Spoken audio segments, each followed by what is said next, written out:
Hi friends, welcome back to our channel. Day 13 in Palvancha range attachment blog అనమాట ఇది. So ఆ రోజంతా మేమేం చేయలేదు పెద్దగా. సో మార్నింగ్ అంతా రెస్ట్ తీసుకొని రూమ్ అంతా క్లీన్ చేసేసుకున్న తర్వాత ఈవినింగ్ అయితే అట్లా టెంపుల్స్ అన్ని చూడడానికి అయితే వెళ్ళిపోయింటాం అనమాట. సో ఏంటంటే అక్కడ అప్పుడే నవరాత్రి స్టార్ట్ అవుతున్నాయి.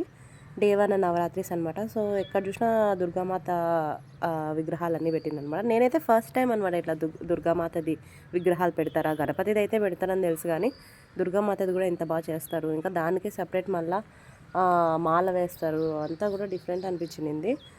కానీ బాగుంది. ఎక్కడ చూసినా కూడా గల్లీ గల్లీలోనూ దుర్గామాతది ఇట్లా పెట్టి మంచిగా పాటలు పెట్టి మంచిగా ఎంజాయ్ చేస్తున్నాను అనమాట. సో చూడొచ్చు మీరు ఇక్కడ ఎంత బాగా డెకరేషన్ చేసి మాల వేసి ఎంత నిష్ఠగా చేస్తున్నారు పూజలు ఇవన్నీ అయితే కానీ.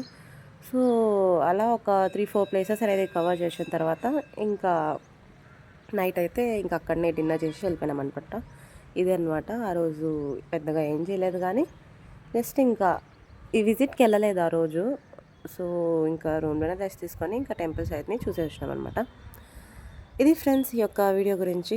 So day 13 in Palvancha vlog ఇది. సో ఇంకా డే 27, డే 30 వరకు వ్లాగ్స్ అనేవి వస్తుంటాయి. చూడండి. Stay tune. Thanks for watching.